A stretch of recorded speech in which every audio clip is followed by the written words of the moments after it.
Assalamualaikum warahmatullahi wabarakatuh. Waalaikumsalam warahmatullahi wabarakatuh. Bismillahirrahmanirrahim. Bismillah, alhamdulillah. Wassalatu wassalamu ala rasulillah Sayyidina Muhammad bin Abdillah wa ala alihi wa ashabihi wa mawalah. La hawla wa la quwata illa billah. Yang kita cintai dan kita takrimi para alim, para ulama yang saya nggak bisa sebut satu-satu, tapi yang tadi sudah disebut sama Pak Wali Kota, juga seluruh tamu undangan yang saya juga nggak bisa sebut, yang sama persis sama Pak Wali Kota tadi.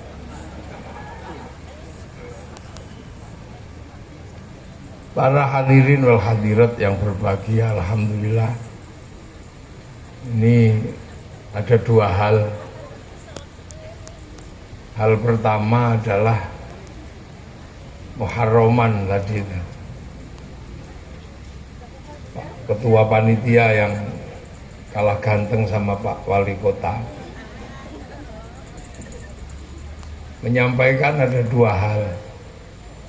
Satu, kegiatan ini adalah untuk memperingati Muharram, hijrahnya Rasulullah. Yang kedua adalah untuk syuhada Cilegon. Nah, dua hal ini sesungguhnya sama-sama punya rangkaian dan kaitan, karena sama-sama memperingati peristiwa tragis yang dialami oleh anak manusia.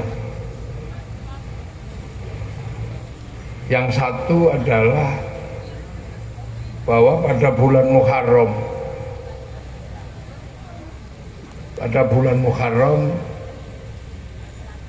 yang tadi diperingati dengan santunan anak yatim, itu adalah mengenang sebenarnya sejarah di mana keluarga Rasulullah, yaitu Sayyidina Husain, dibantai di Karbala pada tanggal 9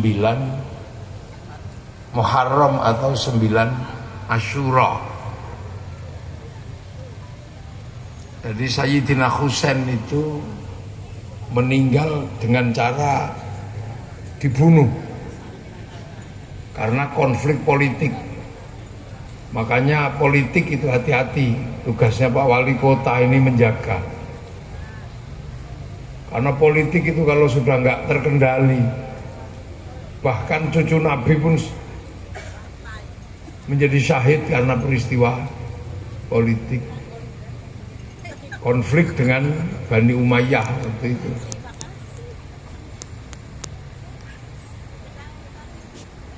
Nah, kebetulan untuk menghindari konflik, Sayyidina Husain itu pulang kampung. Karena Sayyidina Husain itu sudah tidak tinggal di Mekah atau Madinah, tapi tinggalnya di Basrah. Basrah itu ya sekitaran Iran, Irak itu. Karena Sayyidina Husain itu menantunya Raja Rustum, yang dulu di Jawa dikenal dengan sebutan Rustam. Aslinya Rustum. Rustum itu Raja Parsi. Parsi itu ya Iran sekarang itu. Dulu Parsi itu penyembah api atau Majusi. Makanya negara masa lalu yang pertama kali membuat mercon itu Parsi atau Persia. Makanya kalau keturunannya pinter bikin rudal itu jangan kaget. Karena dulu Parsi itu pertama kali pembuat mercon. Mereka menyembah api. Nah, api Majusi itu ditaruh di bangunan tinggi sekali yang disebut Manaro. Makanya ketika Raja Rustum itu masuk Islam, tidak lagi menyembah api, apinya ditinggalkan, tapi Manaronya ditaruh di depan masjid. Nah, akhirnya masjidnya orang Parsi punya Manaro. Nah, semua orang lihat Manaro depan masjid itu bagus. Maka kemudian Manaro diduplikasi, dicontoh oleh seluruh kaum muslimin sampai Cilegon namanya Menara.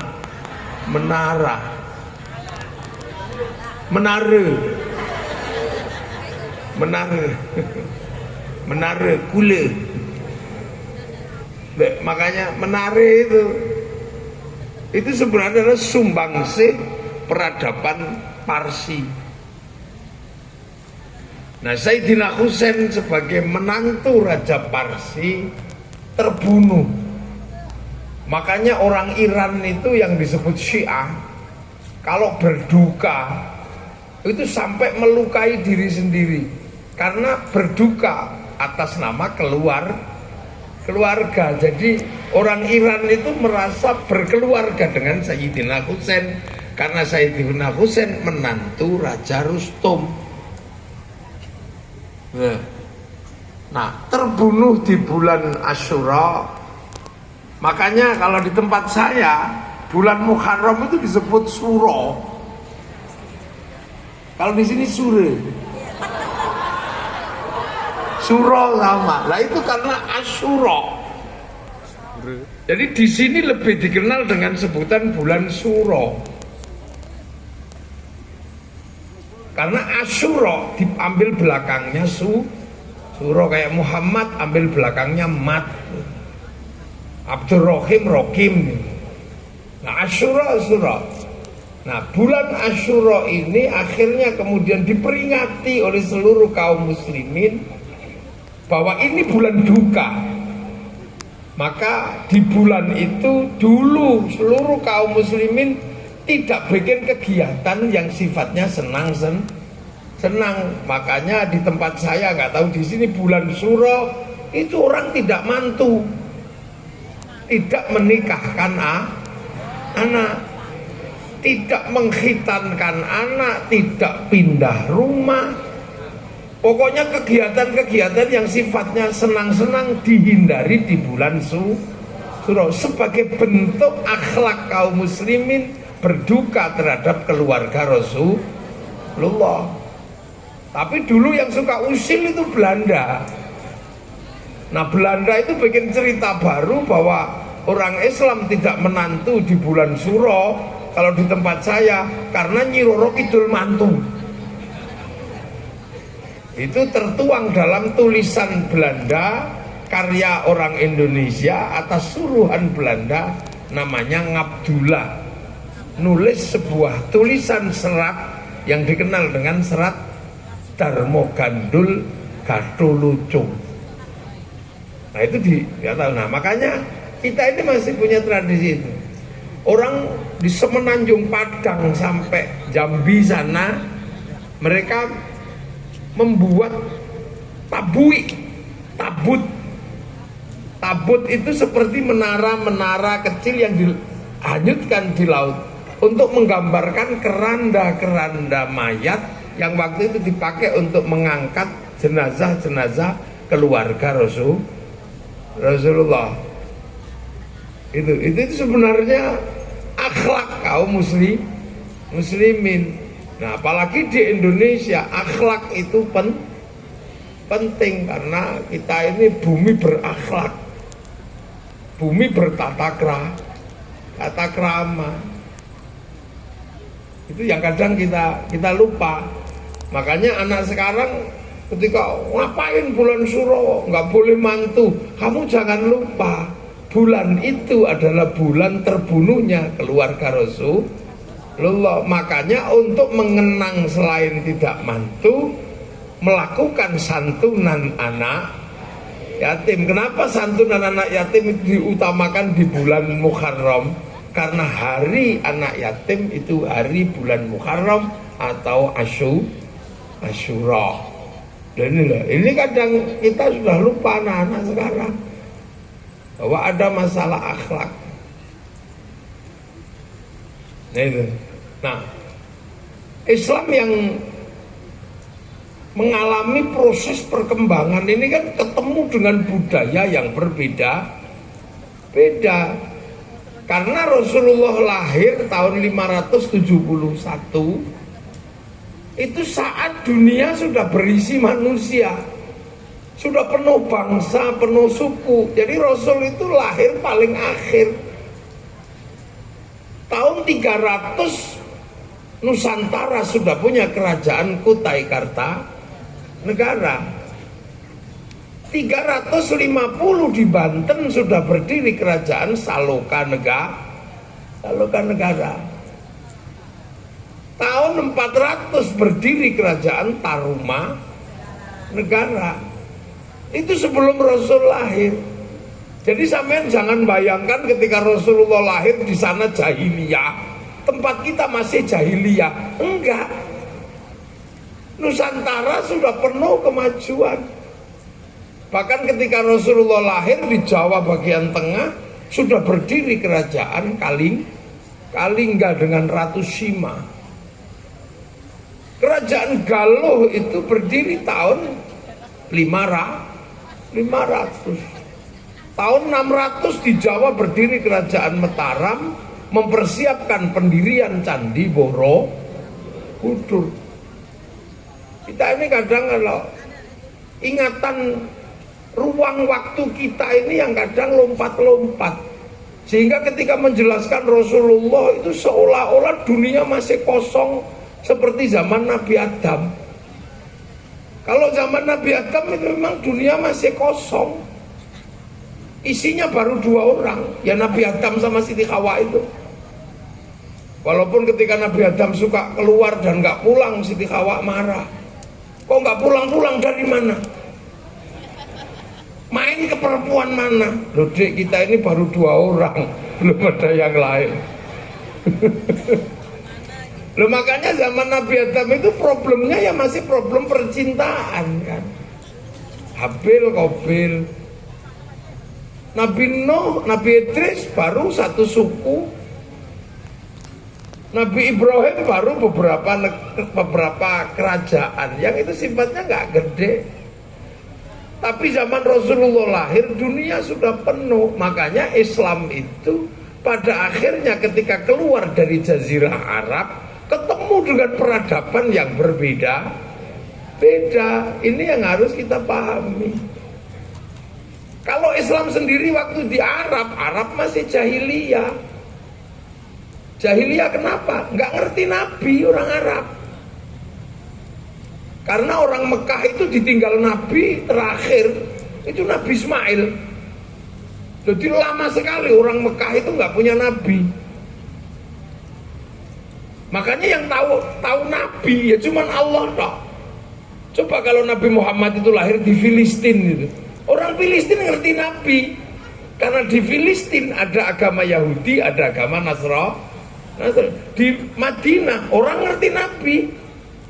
Kayak Banten gini ngerti kiai karena nggak pernah kehilangan kiai. Makanya saya datang ya aman-aman aja, balik. Gus foto. Karena ngerti kiai. Coba ketika saya masuk pedalaman Irian gitu yang nggak ngerti kiai, mesti saya dikira tim pemburu babi. Loh, ini beneran.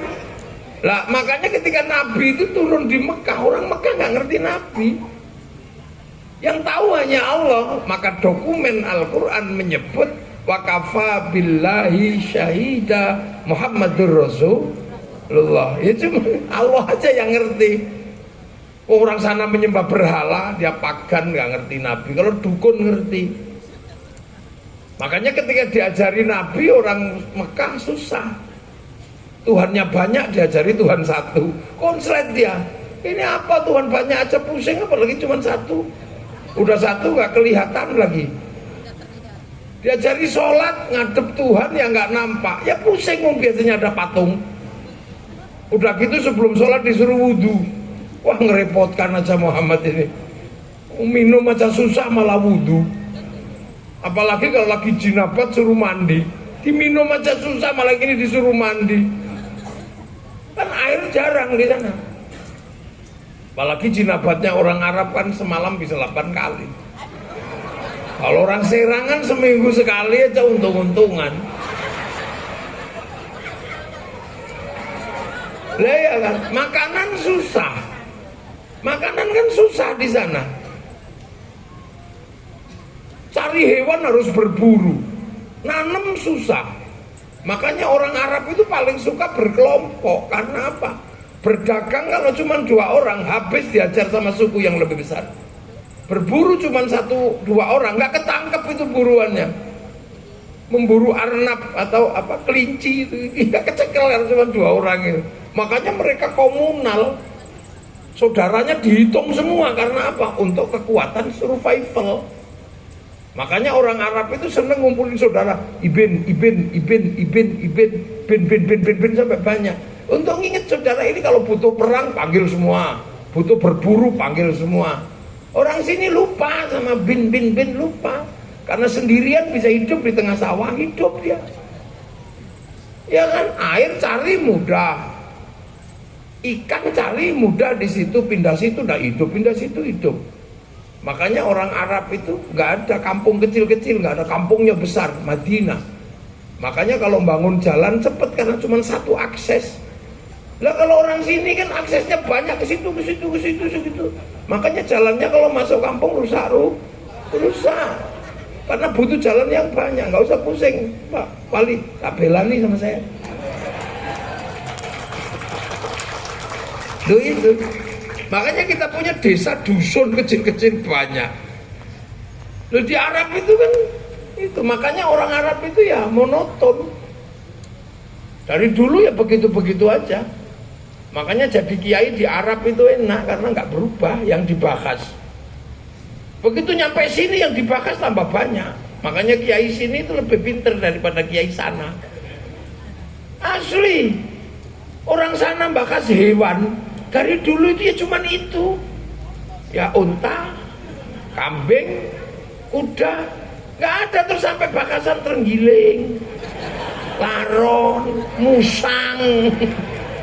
Apa undur-undur itu nggak ada. Lah ya kan di sana kalau bahas makanan apa buah-buahan ya paling ya dari dulu ya itu kurma, delima, jeruk itu. Nggak ada bakasan duren, kesemek, sawo, cipluan itu nggak ada. Ya kan ulama sana bakas hantu paling dari dulu 2, syaiton, jin. Nggak ada kayak di sini gombel, genderuwo, suster ngesot, kuntilanak, mak lampir, grandong, kolor hijau. Coba itu kalau dicari nasabnya kira-kira sampai jin apa sampai syaitan. Jadi makanya kita ini dinamis karena ketemu dengan yang berbeda-beda. Nah, disuruh puasa, orang sana pusing, ini panas gini suruh puasa, berlapar-lapar, wah ajaran yang aneh.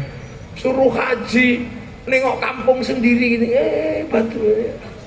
Makanya ja'a ghoriban wa sayaudu ghoriban. Islam itu asing bagi orang Arab. Karena apa?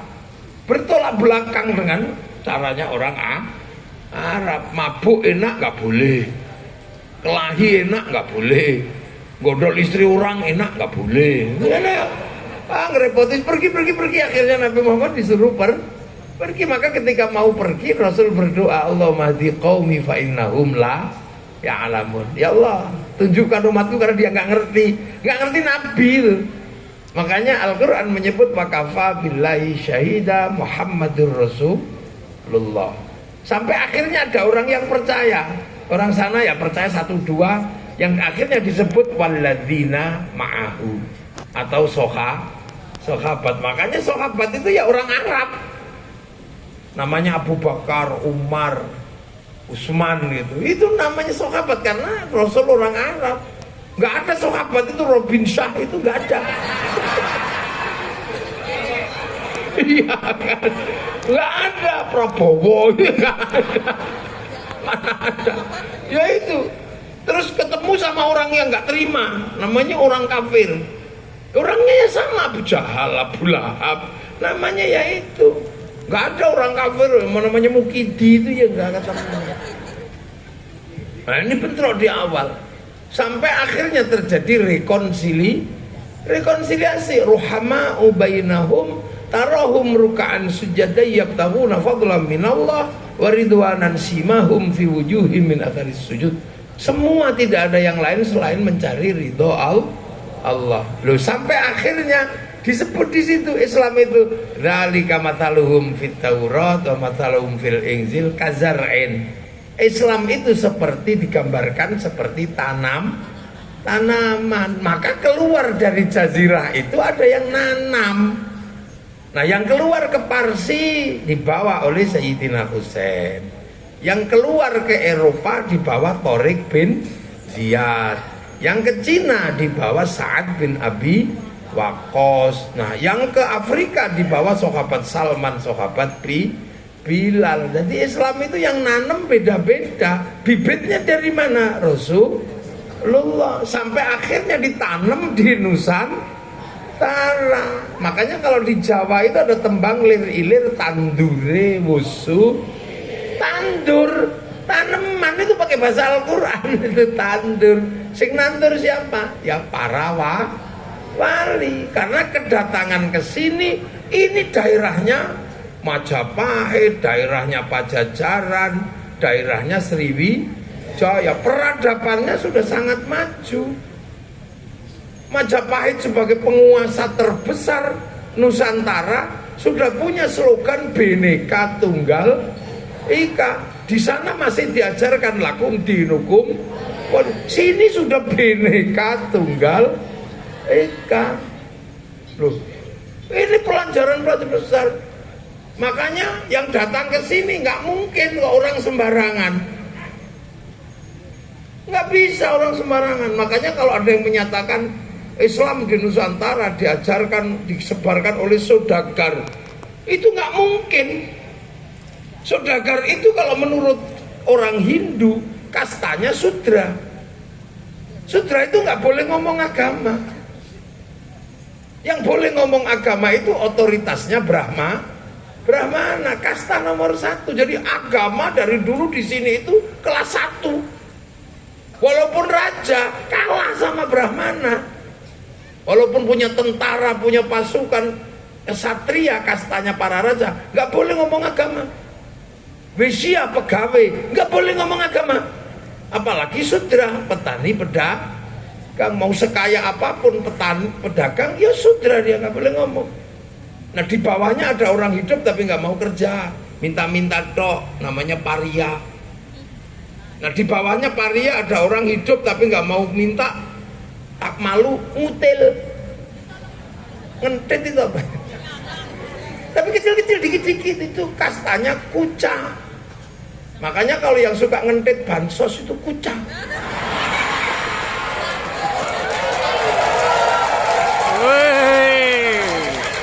Kuca itu, kuca. Lah di bawahnya ada kasta namanya mleka. Mleka itu maling tapi malu, pakai tutup hitam-hitam, sembunyi-sembunyi. Itu mleka. Lah di bawah mleka itu ada kasta candala, begal, brownie gini. Nah itulah untuk ngadepi itu, makanya otoritas Brahmana itu harus dihadapi oleh otoritas Islam yang seperti apa. Kalau Nabi jelas di sana. Nah, otoritas inilah yang menyebabkan yang masuk ke sini yang imbang sama Brahma. Nah, yang imbang sama Brahmana itu siapa? Wali. Wali itu la khaufun alaihim walahum yahzanun, punya karomah. Brahmana punya cakti. Makanya cerita tentang penyebaran agama itu tentang kesaktian, tentang apa? Karena kastanya ini memang kasta tertinggi, kan gitu. Nah, wali-wali inilah yang bekerja tahu. Para wali kok ngajarkan Islam dengan cara kekerasan. Orang sini jagonya kelahi. Loh, orang Nusantara itu kalau diajak kelahi jangan main-main. negara di seluruh dunia itu pernah punya masa kelam. Eropa ditumpas sama Mongolia. Mongolia ini penumpas Eropa, penumpas Arab, penumpas Cina. Afrika habis semua, dihajar sama Mongolia yang waktu itu rajanya namanya Genghis Khan. Akhirnya kemudian setelah menumpas Eropa dan sekitar Cina, Arab, mereka ke sini mau menumpas kerajaan Nusantara. Sasaran utamanya adalah Singasari, tapi Singasari punya hubungan bilateral itu dengan kerajaan Banten, dengan kerajaan Sriwijaya, dengan kerajaan Pajajaran bersama melawan Mongolia. Utusannya dipotong kupingnya itu sama Kertanegara gitu. Jadi dulu nenek moyang kita sadis. Utusan negara kok ngancam potong kupingnya. Makanya saya ingat waktu Pak Harto ada utusan IMF namanya Kamdesus itu. Ini di depan Pak Harto itu. Sambil teken tanda tangan Indonesia harus pinjam uang pada IMF. Kalau enggak 2001 bangsa ini akan mati. Pak Harto karena cinta pada rakyatnya tanda tangan dia. Itu kalau ingat betul, kalau nggak ada PBB mungkin Pak Harto sudah bawa pisau dipotong kupingnya Kamdesus. Perang akhirnya terjadi, perang besar, dihadang mulai Selat Banten sini, Selat Sunda ini sampai Malaka, dihadang dengan semua kekuatan. Apa yang terjadi? Mongolia yang tidak pernah dikalahkan oleh seluruh kekuatan tentara manapun bisa dihabisi di Nusantara. Satu-satunya negara yang pernah menaklukkan pasukan Mongolia adalah negara Nusantara. Loh, jadi makanya jangan diajak kelahi. Lah itulah masalahnya. Ini kalau diurut ke belakang nanti masalahnya sampai di VOC itu bodoh. VOC itu pedagang. Kalau cuman pedagang nipu-nipu gak ada masalah. Begitu dia bawa marsose itu mencoba menekan orang Cilegon, ya potong aja mereka. Geger Cilegon itu karena mereka ngajak kelahi. Coba kalau nggak ngajak kelahi, aman mereka dagang. Begitu ngajak kelahi, satu tangsi habis diajar sama orang Cilegon. Di Surabaya diajak kelahi, habis di Surabaya. Makanya satu-satunya bangsa di dunia yang merdeka karena perang merebut kemerdekaannya hanya Indonesia. Jadi di Indonesia itu jangan dikit-dikit kelahi. Itu apa?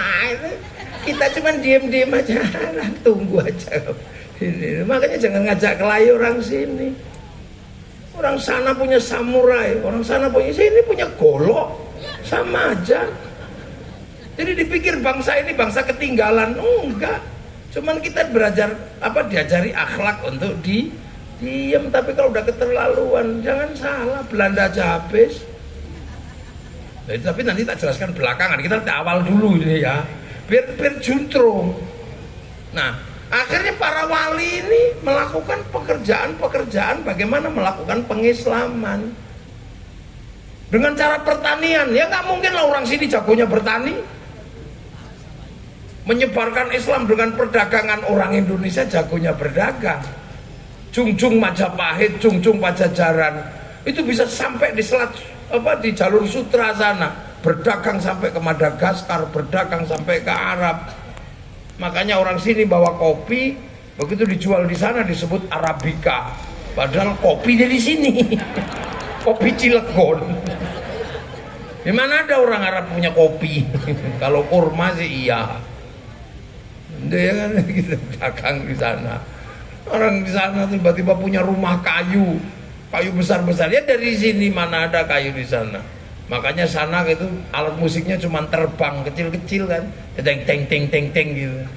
Kecil-kecil karena kayu di sana cuma segitu gedenya. Makanya mereka nggak punya beduk. Iya kan, makanya akhirnya begitu sampai sini usil karena mereka nggak punya beduk dibid'ahkan. Karena mereka nggak bisa bikinnya kecil-kecil. Kan itu beduk bid'ah. Itu gara-gara dia nggak bisa bikin yang seperti beduk. Karena negaranya punya kecil-kecil gitu. Kita alat musiknya sudah gamelan di sini. Alat musik kita itu gamelan terbuat dari logam. Eropa itu kayu tali, gitar itu kan kayu dan tali. Arab terbang sama kulit. Kita itu gamelan pakai logam. Artinya hanya bangsa yang menguasai ilmu pertambangan yang maju dan penguasaan metalurgi yang mapan mampu membuat alat musik dari logam. Jadi ini nggak ada yang jelasin. Makanya setiap kalau tidak ada kakek kami, kalian masih menyembah pohon. Tunggu dulu Bahar, jangan gitu kamu. Kamu jangan gitu. Loh, kita ini kayak apa gitu. Kalau tidak ada kakek kami nggak merdeka. Memang kakekmu ikut perang kemerdekaan kan nggak juga. Loh, ini kita dudukkan dulu persoalan. Kita ini sebuah bangsa. Kita punya negara. Kita ini nation state. Loh, makanya para wali ketika melakukan pekerjaan bagaimana nanam, orang sering salah paham kenapa tidak dengan kekuatan perang. Di sini jago perang mau diajak kelahi. Kenapa tidak melalui jalur perdagangan para wali? Ini gudangnya pedagang. Dengan jalur apa? Kan gitu.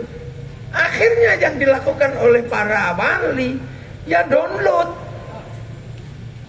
Wali itu kan download kerjaannya. Kira-kira apa yang mau dia? Ya download. Download kemana? Ke pusat datanya dunia. Dunia ini kan punya pusat data, punya cloud. Apapun yang ada di dunia ini datanya ada. Orang Yunani menyebut kotak Pandora. Orang Yahudi Nasrani menyebut tabut Sulaiman. Orang Jepang menyebut kantong Doraemon. Nah, kita menyebutnya Lauhil Mahfuz. Lauhil Mahfuz itu kan cloud, pusat data yang Nabi pernah nengok ke sana. Loh, makanya kalau sampean pengen tahu dunia itu gambarnya seperti apa, ya sampean harus download, browsing. Makanya para wali itu kalau pengen sesuatu, browsing, download. Qalu rabbuna Allah tsumma istaqamu tatanazzalu alaihimul malaika alla takhafu wa la tahzanu. Qalu rabbuna Allah tsumma istaqamu, download gini, ya Allah, Allah. Ada yang 3 tahun. Si Abdul Qadir itu download 25 tahun di padang pasir. Pakai wifi-nya Sesiri Asakoti. Ya ini dunia. Sampai itu prosesnya di langit ke-7 itu. Ya Allah, download. Makanya wali-wali itu punya paketan besar karena tahu gambarnya, makanya nggak takut apa-apa. Ya Allah, nggak tahu. Lah sampean kan nggak punya, kalau diajak download langsung tidur. Yalah.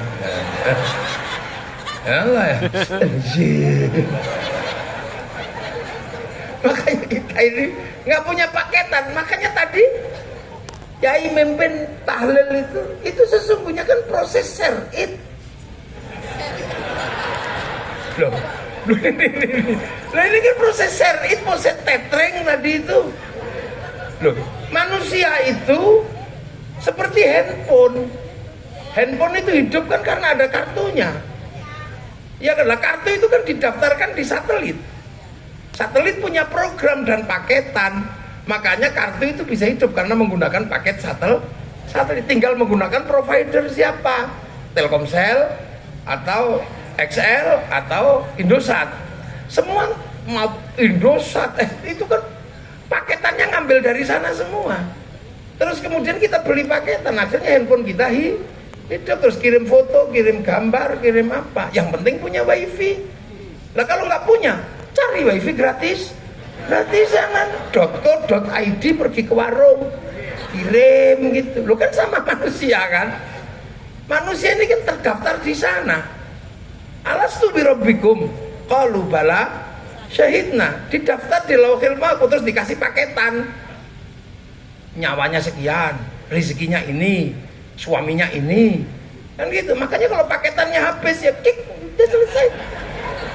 La yastakhiruna sa'ata wa la yastaqdim. Terus akhirnya ini apa? Ruh ini setelah dapat paketan di sana dikirim ke sini, fanfukhur ruh. Terus dimasukin casing. Dimasukin ke raga, ini raga kan produksi sini. Ya kan, buatan sini. Tergantung siapa yang buat. Kan gitu, dari makanan orang tuh tua. Makanya kalau diproduksi di Eropa ya casingnya tinggi besar, rambutnya merah. Kalau diproduksi di Arab ya tinggi besar, rambutnya keriting. Kalau diproduksi di Cina ya tembem-tembem sipit. Kalau diproduksi di Afrika ya hitam gosong kayak kopi. Kalau produk Cilegon ya kecil-kecil, pesek-pesek begini ya produk sini. Loh, itu kan sama dengan kartu ini dimasukkan ke handphone mana? Kalau produk Amerika namanya iPhone. Kalau produk Cina namanya Xiaomi. Kalau produk Korea namanya Samsung. Kalau produk Cilegon namanya Oppo. Ya kan casingnya beda-beda. Makanya waja'alnakum syu'uban wa qabaila lita'arafu. Berapa tergantung casingnya. Makanya yang produksi siapa gitu ya tergantung. Kalau yang produk pesek ya keluarnya pesek. Tergantung yang produksi. Assemblingnya siapa gitu aja. Kalau yang produksi dan yang assembling cantik sama ganteng, nah ini keluarnya.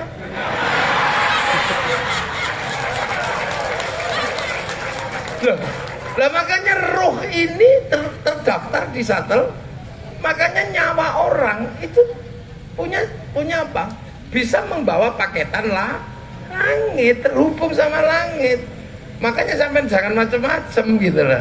Seluruh pekerjaan rohani pasti jejak digitalnya ada di Lauhil Mahfuz. Kayak sampai handphone gini, mau gitu ya ada catatannya, ya bayar. Nah, kita juga punya sama. Makanya manusia itu ketahuan apapun karena rohani terhubung dengan Lauhil Mahfuz. Nah, paket Lauhil Mahfuz itu apa? Sholat, Al-Quran, itu kan paketan sana. Turun ke sini di bawah Nabi. Makanya kita bisa juga menerima paketan itu. Tinggal mau paket apa? Kalau paket komplit ya 30 juz. Kalau paket hemat ya Yasin. Makanya ada yang jualan paket hemat namanya Yasinan. Kalau yang paket irit ya kulhu. Iya kan? Ayah toko kecil ecerannya namanya tahlilan. Loh ya tinggal terserah itu paket kecil-kecil ada.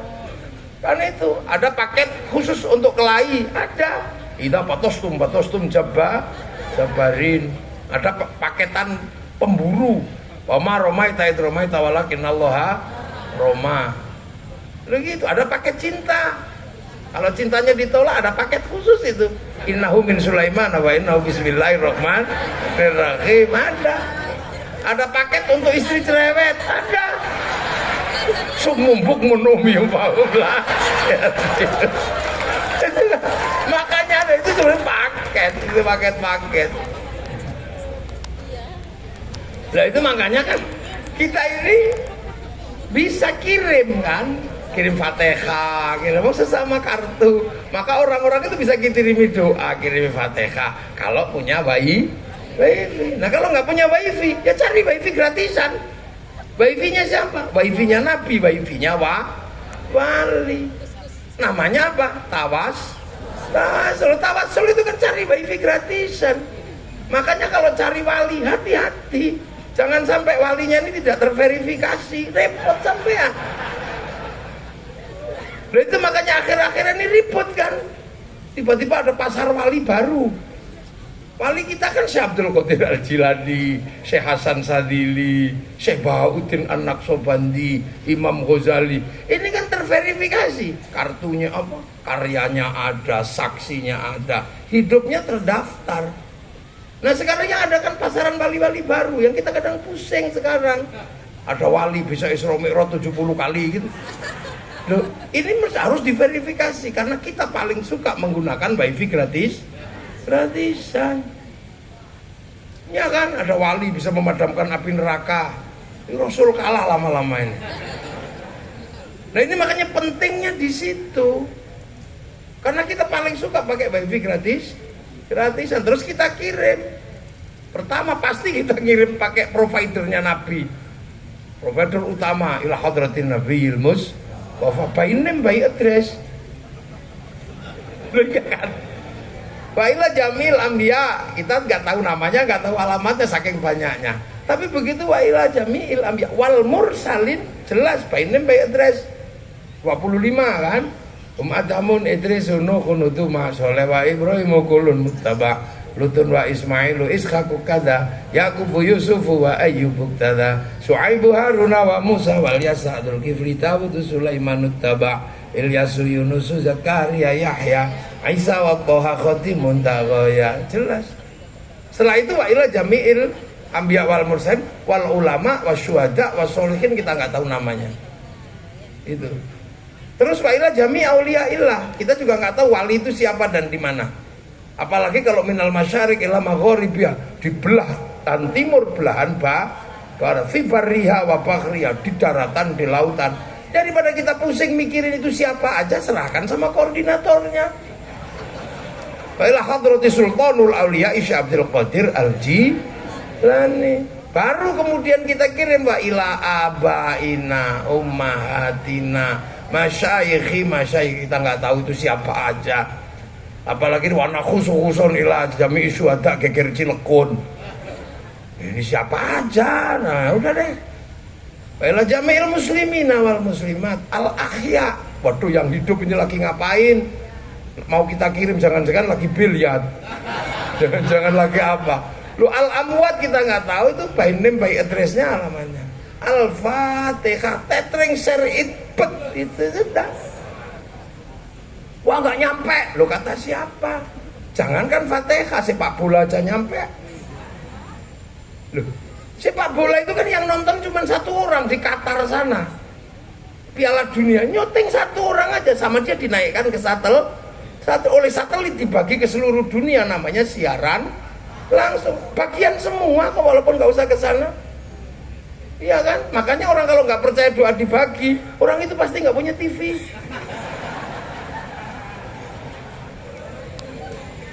Ini roh kita ini terhubung sama Lauhil Mahfuz, maka jejak digitalnya ada semua. Sama itu ada, ngerasani orang ada. Makanya nggak usah khawatir kalau mau dimatiin sama malaikat. Ini gimana caranya? Sherlock. Di Sherlock gitu kan, di Sherlock gitu cuma kena sampean, kick langsung di on off, kick selesai itu. Ini kan teknologi. Nah, makanya para wali-wali itu kalau pengen memakai sesuatu dia download. Ini gimana caranya? Kan gitu. Nah, wali-wali menghadapi problem yang berbeda sudah dengan yang di sana. Ketemu suku yang banyak, ketemu bangsa yang banyak. Kan itu, ketemu agama yang berbeda. Nah itulah maka para wali nanam pelan-pelan. Ketika baru ditanam, ya makanya menggunakan bahasa sini. Di tempat saya ini ditanam di sini, mestinya saya ini syaikhun, ustadzun. Begitu ditanam di kampung sana dikasih nama kiai. Kiai itu bukan cuma manusia, ada kebo Kiai Slamet, ada tombak Kiai Pleret, ada keris Kiai Sengkelak, Kiai. Tilmidun muridun santri tanam di sini. Allah pangeran atau sang hyang. Sholat sembahyang pakai nama sini. Kan gitu ya, karena awalnya itu. Maka ya datang belakangan ya ikut aja di situ namanya sama. Walaupun barangnya beda. Kayak yang datang pertama ke sini Honda, sampai sekarang pinjem Yamaha ngomongnya Honda. Hondamu apa? RX King. Honda kok RX King? Yang datang pertama Aqua, ya apapun merek botol minuman ya Aqua. Ya kayak sekarang lah, dulu yang pertama datang itu Softtek. Maka seluruh pembalut kan namanya Softtek, mesti beli Softtek gitu. Yang datang pertama Sarimi, maka Indomie mie sedap pun tetap Sarimi. Yang datang pertama Sanyo, walaupun Shimizu tetap Sanyo. Makanya kalau lebaran gak usah marah ibu-ibu itu. Begitu kasih makanan kongwan, dibuka rengginang. Nah itu konsep kazarain, konsep menanam. Yang penting nanti kita uji apakah tanaman ini akhraja syat'ahu fa'azarahu fastaghlaba fastawa ala suqi yujibu zurra al-yaghidhu bimul kufar. Ditanam, loh makanya ditanam tanaman-tanaman ini. Ya Hayyu ya Qayyum, ya mungkin ada yang ya kayuku ya kayumu. Rabbil alamin, Rabbil ngalamin. Orang di sini suruh pakai jubah ya nggak bisa, wong nanam padi. Maka jubah